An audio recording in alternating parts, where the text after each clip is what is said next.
അസ്സലാമു അലൈക്കും. നിങ്ങൾക്കെല്ലാവർക്കും സുഖമാണെന്ന് വിശ്വസിക്കുന്നു. അപ്പോൾ ഇന്ന് ഞാൻ വന്നിരിക്കുന്നത് ഒരു കുഞ്ഞു പാർട്ടിയുടെ വിശേഷങ്ങളുമായിട്ടാണ്. പാർട്ടി എന്നൊന്നും പറയാൻ പറ്റില്ല. ഞങ്ങളുടെ തൊട്ടടുത്ത വീട്ടിലാണ് എൻ്റെ ഉമ്മയും അനിയത്തിയും അവളുടെ മക്കളും താമസിക്കുന്നത്.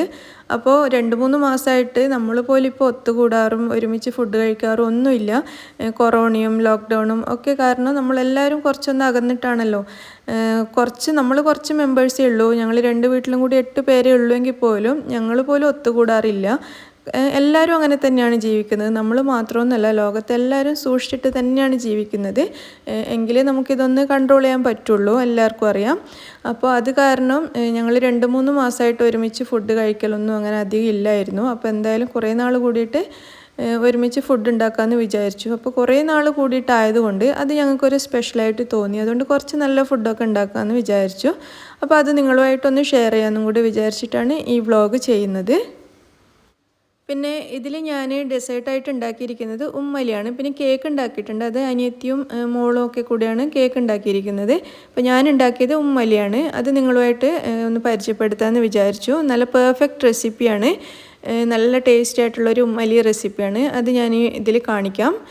പിന്നെ ഞാൻ ഇന്നലെ ഒരു ഗിവ് അവേയുടെ കാര്യം പറഞ്ഞിട്ടുണ്ടായിരുന്നു കമ്മ്യൂണിറ്റി ടാബിൽ. അപ്പോൾ കുറേ പേര് ഞാനത് വേണോ വേണ്ടയോ എന്ന് ചോദിച്ചിട്ടായിരുന്നു ഇട്ടിട്ടുണ്ടായിരുന്നത്. അപ്പോൾ ഒരുപാട് പേര് 89% പേര് വേണമെന്ന് പറഞ്ഞിട്ടുണ്ടായിരുന്നു. അതുകൊണ്ട് തന്നെ എന്തായാലും അത് നടത്താമെന്ന് ഞാൻ വിചാരിച്ചു. അപ്പോൾ അതിലെന്തൊക്കെയാണ് സാധനങ്ങൾ എന്നൊക്കെ ഉള്ളത് ഞാൻ അടുത്ത് തന്നെ ഒരു 2-3 ദിവസത്തിനുള്ളിൽ തന്നെ നിങ്ങളെ അറിയിക്കുന്നതായിരിക്കും. ഒരു 10 പേർക്ക് കൊടുക്കാമെന്നാണ് ഞാൻ വിചാരിക്കുന്നത്. അപ്പോൾ അതെന്തൊക്കെയാണെന്നുള്ളത് ഞാൻ ഉടനെ വീഡിയോയിലൂടെയും കമ്മ്യൂണിറ്റി ടാബിലൂടെയും ഒക്കെ നിങ്ങളെ അറിയിക്കുന്നതായിരിക്കും.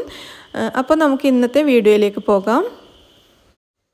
ഇന്ന് നമ്മൾ കഴിക്കാനുണ്ടാക്കിയിരിക്കുന്നത് ചിക്കൻ ബ്രോസ്റ്റും പിന്നെ അതേപോലെ ചിക്കൻ ബർഗറുമാണ്. അപ്പോൾ ബ്രോസ്റ്റഡ് ചിക്കൻ ഉണ്ടാക്കുന്ന വീഡിയോ ഞാൻ അപ്ലോഡ് ചെയ്തിട്ടുണ്ട്. ലിങ്ക് ഡിസ്ക്രിപ്ഷൻ ബോക്സിൽ കൊടുക്കാം. പക്ഷേ ഇന്ന് നമ്മൾ ഉണ്ടാക്കിയത് കുറച്ചുകൂടി സ്പൈസി ആയിട്ടും ചെറിയൊരു മാറ്റവും കൂടി ഉണ്ട് ഇതിന്. അപ്പോൾ ഇതിൻ്റെ വീഡിയോ വേണമെന്നുണ്ടെങ്കിൽ ഞാൻ ഉടനെ തന്നെ വീഡിയോ എടുത്തിട്ട് അപ്ലോഡ് ചെയ്യാം. ഇന്ന് ഞാൻ എന്തായാലും വീഡിയോ എടുത്തിട്ടില്ല. കാരണം ഇന്ന് ഉണ്ടാക്കിയത് ഞാനല്ല, മോളാണ് ഉണ്ടാക്കിയിരുന്നത്. അപ്പോൾ വീഡിയോ എടുത്തിട്ടുണ്ടായിരുന്നില്ല. അതേപോലെ പിന്നെ ഉണ്ടാക്കിയിരിക്കുന്നത് ഫ്രഞ്ച് ഫ്രൈസാണ്. അത് അനിയത്തിയാണ് ഉണ്ടാക്കിയത്. അപ്പോൾ നമ്മൾ ചിക്കൻ ഫ്രൈ ചെയ്ത എണ്ണയിൽ തന്നെയാണ് ഫ്രൈസും കൂടി പൊരിച്ചെടുക്കുന്നത്. അപ്പോൾ നല്ല ടേസ്റ്റാണ്. പിന്നെ നമ്മൾ ചിക്കൻ പൊരിച്ച എണ്ണ തണുത്തിട്ട് വീണ്ടും ചൂടാക്കി എടുക്കാൻ പറ്റില്ല. അത് നമുക്ക് കളയാൻ മാത്രമേ പറ്റുള്ളൂ. നമ്മളിത് ചിക്കൻ ഫ്രൈ ചെയ്ത ഉടനെ തന്നെ ആണെങ്കിൽ ആ അടുപ്പത്ത് തന്നെയാണെങ്കിൽ നമുക്കതിൽ ഫ്രഞ്ച് ഫ്രൈസും കൂടി ഫ്രൈ ചെയ്തെടുക്കുകയാണെങ്കിൽ നല്ല ടേസ്റ്റ് ആയിരിക്കും. അപ്പോൾ പിന്നെ ഉണ്ടാക്കിയിരിക്കുന്നത് ചിക്കൻ ബർഗറാണ്. അത് ഞാനാണ് ഉണ്ടാക്കിയിരിക്കുന്നത്. ഇതിൻ്റെ ബൺ ഞാൻ വീട്ടിൽ തന്നെ ഉണ്ടാക്കിയതാണ്. അപ്പോൾ ഇത് ഞാൻ ഓവനിൽ വെച്ചിട്ടും അടുപ്പത്ത് വെച്ചിട്ടും ഒക്കെ ഉണ്ടാക്കി നോക്കിയിട്ടുണ്ട്. വീഡിയോ അങ്ങനെ കാര്യമായിട്ട് എടുത്തിട്ടില്ല കേട്ടോ. ഇതുപോലെ ചെറിയ ചെറിയ വീഡിയോ മാത്രമേ എടുത്തിട്ടുള്ളൂ. അപ്പോൾ നല്ലൊരു വീഡിയോ ഞാൻ പിന്നീട് എടുക്കാം. ഇതിപ്പോൾ അടുപ്പത്ത് വെച്ചാൽ ശരിയാവുമെന്ന് എനിക്ക് അറിയില്ലായിരുന്നു. അതുകൊണ്ട് ആദ്യം ഓവനിൽ ഞാൻ ഉണ്ടാക്കാറുണ്ട്. അപ്പോൾ ആദ്യം ഒരു പ്രാവശ്യം അടുപ്പത്ത് വെച്ചിട്ട് ഉണ്ടാക്കിയിട്ട് നല്ലതാവുകയാണെങ്കിൽ നിങ്ങൾക്ക് ഉണ്ടാക്കി കാണിക്കാമെന്ന് വിചാരിച്ചിട്ട് ഞാനൊന്ന് ട്രൈ ചെയ്ത് നോക്കിയതാണ്. അപ്പോൾ നമ്മൾ ഓവനിൽ വെക്കുമ്പോൾ കിട്ടുന്ന ഒരു കളറ് കിട്ടിയിട്ടില്ല എങ്കിലും നല്ല സോഫ്റ്റായിട്ട് നല്ല പഞ്ഞി പോലെ ഇരിക്കുന്ന ബൺ തന്നെയാണ്. പക്ഷേ നല്ല ഒരു കളറ് കിട്ടിയിട്ടില്ല എന്ന് മാത്രമേ ഉള്ളൂ. അപ്പോൾ നിങ്ങൾക്ക് റെസിപ്പി വേണമെങ്കിൽ ഞാനതും വീഡിയോ എടുത്തിട്ട് അപ്ലോഡ് ചെയ്യുന്നതായിരിക്കും. പിന്നെ ഞങ്ങളിന്ന് ഡെസേർട്ടായിട്ട് ഉണ്ടാക്കിയിരിക്കുന്നത് ഇളനീർ കേക്കും ചോക്ലേറ്റ് ട്രഫിളും പിന്നെ കുറച്ച് ചോക്ലേറ്റ് കപ്പ് കേക്കുമാണ്. ഇളനീർ കേക്ക് ഉണ്ടാക്കിയിരിക്കുന്നത് അനിയത്തിയാണ്. അവൾ നന്നായിട്ട് കേക്ക് ഉണ്ടാക്കും. അതേപോലെ ചോക്ലേറ്റ് ട്രഫിളും കപ്പ് കേക്കും മോളാണ് ഉണ്ടാക്കിയത്. അവളും നന്നായിട്ട് ഉണ്ടാക്കും. കേക്ക് ഉണ്ടാക്കാൻ നല്ല ഇഷ്ടമാണ്. പിന്നെ എൻ്റെ വകയായിട്ട് ഞാൻ ഉണ്ടാക്കിയിരിക്കുന്നത് ഈ ഉമ്മലിയാണ്. എനിക്ക് ഇങ്ങനെയുള്ള ഡെസേർട്ട്സൊക്കെ ഉണ്ടാക്കാൻ ഭയങ്കര ഇഷ്ടമാണ്. അപ്പോൾ ഇത് നല്ല പെർഫെക്റ്റ് റെസിപ്പിയാണ്. നല്ല ടേസ്റ്റ് ആയിട്ടുള്ളൊരു ഉമ്മലി റെസിപ്പിയാണ്. അപ്പോൾ ഇതെങ്ങനെയാണ് ഉണ്ടാക്കിയിരിക്കുന്നത് നമുക്ക് നോക്കാം. ഇതുണ്ടാക്കാൻ വേണ്ടി ഞാനിവിടെ എടുത്തിരിക്കുന്നത് നാടൻ ബ്രെഡാണ്. നാടൻ ബ്രെഡ് നമ്മുടെ നാട്ടിലെ എല്ലാ ബേക്കറികളിലും കിട്ടും. പിന്നെ നാടൻ ബ്രെഡ് തന്നെ വേണമെന്ന് നിർബന്ധമൊന്നുമില്ല. ഏത് തരം ബ്രെഡാണെങ്കിലും, സാധാരണ മിൽക്ക് ബ്രെഡ്, സാൻഡ്വിച്ച് ബ്രെഡ്, ഏത് ബ്രെഡാണെങ്കിലും കുഴപ്പമൊന്നുമില്ല. പിന്നെ ബ്രെഡിന് പകരം നിങ്ങൾക്ക് പഫ് പാസ്ട്രി അല്ലെങ്കിൽ ക്രോസൻ്റ് ഇതൊക്കെ ഉപയോഗിച്ചിട്ടും ഇതുണ്ടാക്കാം. അപ്പോൾ ഈ ബ്രെഡ് ഇതിൻ്റെ ബ്രൗൺ കളറിലുള്ള ഭാഗമൊക്കെ കട്ട് ചെയ്ത് കളഞ്ഞതിന് ശേഷം ഇതേപോലെ ചെറിയ ചെറിയ ക്യൂബ്സായിട്ട് കട്ട് ചെയ്തെടുക്കാം. അതിനുശേഷം നമ്മൾ ഏത് പാത്രത്തിലാണോ ഈ ഉമ്മലി സെറ്റ് ചെയ്യുന്നത് അതിലേക്ക് ഈ ബ്രെഡ് ഇട്ട് കൊടുക്കുക. മുഴുവൻ ബ്രെഡ് പീസും ഇതിലേക്ക് ഇട്ട് കൊടുക്കുക. എന്നിട്ട് ഒരേപോലെ നിരത്തിയിട്ട് ചെറുതായിട്ടൊന്ന് പ്രസ് ചെയ്ത് കൊടുക്കുക. കൂടുതൽ അമർത്തി വെക്കണ്ട, പതുക്കെ കൈ കൊണ്ടൊന്ന് പ്രസ് ചെയ്ത് കൊടുത്താൽ മതി. അതിനുശേഷം ഇതിൻ്റെ മുകളിലേക്ക് ഒരു 3 ടേബിൾ സ്പൂൺ ഉണക്ക മുന്തിരി ഇട്ട് കൊടുക്കാം. എല്ലാ ഭാഗത്തും ഒരേപോലെ ഒന്ന് നിരത്തി കൊടുക്കുക. കുറച്ച് പിസ്ത കട്ട് ചെയ്തത്, ഏകദേശം 1.5 ടേബിൾ സ്പൂൺ വരെ പിസ്ത നേരിയതായിട്ട് കട്ട് ചെയ്തതും അതേപോലെ കുറച്ച് ബദാം കട്ട് ചെയ്തതും കൂടി ഇതിൻ്റെ മുകളിലേക്ക് ഇട്ട് കൊടുക്കാം. നട്ട്സൊക്കെ നിങ്ങൾക്ക് ഇഷ്ടമുള്ളത് ഇട്ട് കൊടുത്താൽ മതി. ഇനി ഇതിലേക്ക് ഇടുന്നത് കുറച്ച് തേങ്ങയാണ്. ചിരവിയ തേങ്ങ ഏകദേശം 3 ടേബിൾ സ്പൂൺ ഇതിൻ്റെ മുകളിലേക്ക് ഇട്ട് കൊടുക്കുന്നുണ്ട്. ഫ്രഷ് ആയിട്ടുള്ള തേങ്ങ തന്നെയാണ് ഇട്ട് കൊടുക്കുന്നത്. ഫ്രഷ് ആയിട്ട് ചിരകിയെടുത്ത തേങ്ങ 3 ടേബിൾ സ്പൂൺ ഇട്ട് കൊടുത്തിട്ടുണ്ട്. ഇനി ഈ ട്രേ നമുക്കിവിടെ മാറ്റി വെക്കാം. എന്നിട്ടൊരു സോസ് പാനിലേക്ക് 2 കപ്പ് പാല് ചേർത്ത് കൊടുക്കുക. ഇതിലേക്ക് 1/2 കപ്പ് മിൽക്ക് മെയ്ഡ്, അതായത് സ്വീറ്റ് ആൻഡ് കണ്ടൻസ്ഡ് മിൽക്ക് ചേർത്ത് കൊടുക്കാം. 1/2 കപ്പാണ് ചേർക്കുന്നത്. ഇനി ഇതിലേക്ക് ഒരു 1/4 കപ്പ് പൊടിച്ച പഞ്ചസാര കൂടി ചേർത്ത് കൊടുക്കാം. ഇതെല്ലാം കൂടി നന്നായിട്ടൊന്ന് മിക്സ് ചെയ്തെടുക്കാം. നന്നായിട്ട് മിക്സ് ചെയ്തതിന് ശേഷം ഇത് ഞാൻ അടുപ്പത്തേക്ക് മാറ്റിയിട്ടുണ്ട്. ഇത് നന്നായിട്ടൊന്ന് തിളപ്പിച്ചെടുക്കണം. ഇടയ്ക്കിടെ മാത്രം ഒന്ന് ഇതുപോലെ ഇളക്കി കൊടുത്താൽ മതി. അപ്പോൾ ഇതിൽ മധുരം ചെക്ക് ചെയ്തപ്പോൾ കുറച്ച് കുറവായിരുന്നു. ഞാനൊരു 2 ടേബിൾ സ്പൂൺ കൂടി പൊടിച്ച പഞ്ചസാര ചേർക്കുന്നുണ്ട്. അപ്പോൾ നിങ്ങൾക്ക് നിങ്ങളുടെ മധുരത്തിനനുസരിച്ച് പഞ്ചസാര അല്ലെങ്കിൽ മിൽക്ക് മെയ്ഡ് ചേർത്ത് കൊടുക്കാം. എന്നിട്ട് നന്നായിട്ടൊന്ന് ഇളക്കിയെടുക്കാം. എന്നിട്ട് ഈ പാലൊന്ന് തിളച്ച് വരുന്നത് വരെ നമുക്ക് വെയിറ്റ് ചെയ്യാം. പാലിവിടെ തിളച്ച് തുടങ്ങിയിട്ടുണ്ട്. തിളച്ച് തുടങ്ങിയാൽ പിന്നെ ഒരു 1-2 മിനിറ്റ് മാത്രം ഇതേപോലെ ഒന്ന് തിളപ്പിച്ചെടുക്കുക. കൂടുതൽ സമയമൊന്നും വെക്കേണ്ട ആവശ്യമില്ല. തിളച്ചിട്ട് ഒരു 1-2 മിനിറ്റ് വീണ്ടും ഇതേപോലെ ചെറിയ തീയിൽ ഒന്ന് തിളപ്പിച്ചെടുത്തതിന് ശേഷം നമുക്കിത് അടുപ്പത്തുനിന്ന് മാറ്റി വെക്കാം.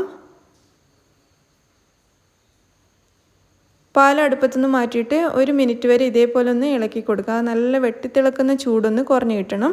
അതിനുശേഷം ഞാനിതൊരു ജാറിലേക്ക് മാറ്റിയിട്ടുണ്ട്. ഇതിലേക്ക് ഒഴിക്കാനുള്ള എളുപ്പത്തിന് വേണ്ടിയിട്ടാണ്. ഈ പാൽ മുഴുവനും നമുക്ക് ബ്രെഡിൻ്റെ മുകളിലേക്ക് ഇതേപോലെ എല്ലാ ഭാഗത്തും ഒരേപോലെ ഒന്ന് ഒഴിച്ചു കൊടുക്കാം. 2 കപ്പ് പാലാണ് നമ്മൾ എടുത്തത്. അപ്പോൾ മുഴുവൻ പാലും മിൽക്ക് മെയ്ഡും ചേർന്ന ഈ മിക്സ് ഈ ബ്രെഡിൻ്റെ മുകളിലേക്ക് ഒഴിച്ചു കൊടുത്തിട്ടുണ്ട്. മുഴുവൻ പാലും ഒഴിച്ചതിന് ശേഷം നമുക്കിതൊരു 10 മിനിറ്റ് ഇതേപോലെ റെസ്റ്റ് ചെയ്യാൻ വെക്കാം. അപ്പോഴേക്കും ഈ ബ്രെഡിൽ പാല് മുഴുവൻ അങ്ങ് വലിച്ചെടുത്തിട്ടുണ്ടാവും. അത്ര വരെ നമുക്കൊന്ന് വെയിറ്റ് ചെയ്യാം. ഈ സമയം കൊണ്ട് നമുക്ക് ഇതിൻ്റെ മുകളിൽ ഒഴിക്കാനുള്ള ലെയർ തയ്യാറാക്കിയെടുക്കാം. അതിന് വേണ്ടിയിട്ട് ഒരു ബൗളിലേക്ക് 1/4 കപ്പ് മിൽക്ക് മെയ്ഡ് ആദ്യം തന്നെ ചേർത്ത് കൊടുക്കാം.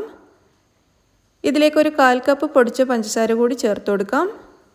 ഇനി ഇതിലേക്ക് ചേർക്കുന്നത് ക്രീമാണ്. ഞാനിവിടെ മിൽക്ക് ക്രീമാണ് ചേർക്കുന്നത്. ഫ്രഷ് ക്രീമോ അല്ലെങ്കിൽ വിപ്പിംഗ് ക്രീമോ ഏതാണെങ്കിലും കുഴപ്പമില്ല.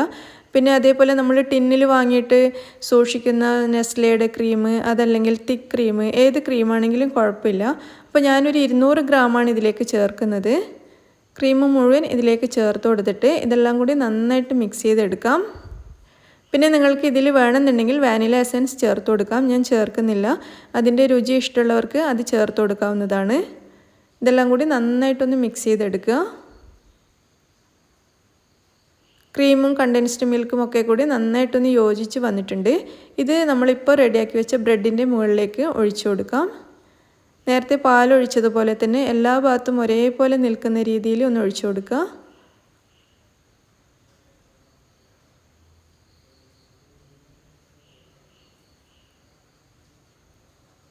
ക്രീം മുഴുവനും ബ്രെഡിൻ്റെ മുകളിലേക്ക് ഒഴിച്ചു കൊടുത്തിട്ടുണ്ട്.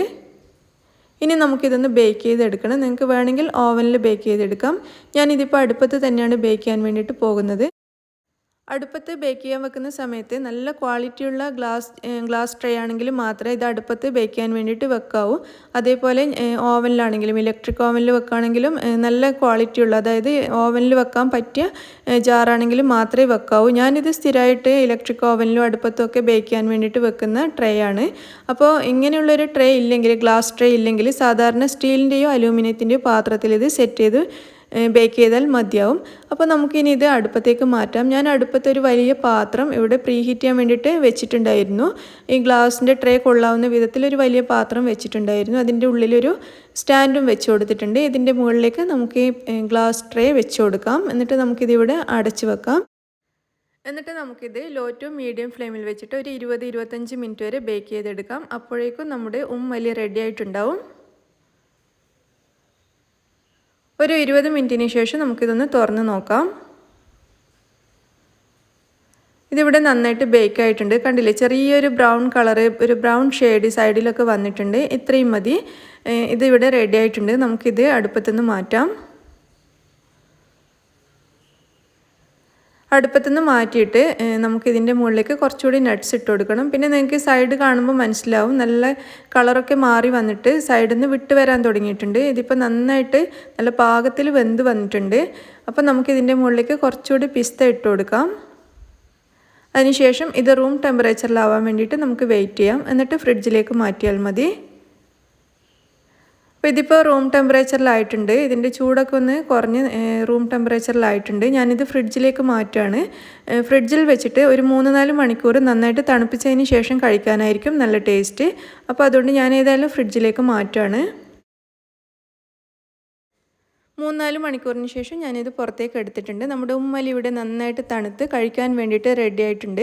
അപ്പോൾ ഇത് നമുക്കൊന്ന് കട്ട് ചെയ്ത് നോക്കാം. ഉമ്മലി ഇതുപോലെ കട്ട് ചെയ്തിട്ട് എടുക്കാൻ കഴിഞ്ഞില്ലെങ്കിലും കുഴപ്പമൊന്നുമില്ല. നമുക്ക് ഹൽവയൊക്കെ പോലെ സ്പൂൺ കൊണ്ട് കോരി കഴിക്കാനും നല്ലതാണ്. ഇതുപോലെ കട്ട് ചെയ്തെടുക്കാൻ പറ്റണമെന്ന് നിർബന്ധമൊന്നുമില്ല. പക്ഷേ ഇതിപ്പോൾ ഏതായാലും എനിക്ക് നല്ല ഭംഗിയായിട്ട് കട്ട് ചെയ്തെടുക്കാൻ പറ്റുന്നുണ്ട്. നന്നായിട്ട് ബേക്ക് ആയിട്ടുണ്ട്. അപ്പോൾ ഞാനിതൊരു പ്ലേറ്റിലേക്ക് കട്ട് ചെയ്ത് വെച്ചിരിക്കുകയാണ്. കാണാൻ തന്നെ നല്ല ഭംഗിയുണ്ട്. അതേപോലെ കഴിക്കാൻ വളരെ ടേസ്റ്റിയാണ്. നിങ്ങളെല്ലാവരും ഇതേപോലെ തന്നെ ഒന്ന് ഉണ്ടാക്കി നോക്കൂ. എന്തായാലും ഇഷ്ടമാവും. നമ്മൾ ഉണ്ടാക്കുന്ന മറ്റുള്ള പുഡിങ്ങിനേക്കാളൊക്കെ ടേസ്റ്റാണ് ഇതേപോലെ ഉണ്ടാക്കുകയാണെങ്കിൽ. അപ്പോൾ നിങ്ങൾക്ക് എല്ലാവർക്കും റെസിപ്പിയും ഇന്നത്തെ മറ്റു വിഭവങ്ങളും ഒക്കെ ഇഷ്ടമായി എന്ന് വിചാരിക്കുന്നു. ഇന്ന് ഞാൻ ഉണ്ടാക്കിയ ബ്രോസ്റ്റഡ് ചിക്കൻ്റെയും ബർഗറിൻ്റെയും ഒക്കെ ലിങ്ക് ഞാൻ ഡിസ്ക്രിപ്ഷൻ ബോക്സിൽ കൊടുക്കാം. ബർഗർ ഞാൻ നോമ്പിന് ഉണ്ടാക്കിയ അതേ ബർഗർ തന്നെയാണ് ഉണ്ടാക്കിയിരിക്കുന്നത്. അപ്പോൾ നിങ്ങൾക്ക് എല്ലാവർക്കും വീഡിയോ ഇഷ്ടമായി എന്ന് വിചാരിക്കുന്നു. ഇഷ്ടമായിട്ടുണ്ടെങ്കിൽ ലൈക്ക് ചെയ്യാനും ഷെയർ ചെയ്യാനും നിങ്ങളുടെ അഭിപ്രായങ്ങൾ അറിയിക്കാനും ഒന്നും മറക്കരുത്. അതേപോലെ എൻ്റെ ചാനൽ സബ്സ്ക്രൈബ് ചെയ്യാനും മറക്കരുത്. താങ്ക്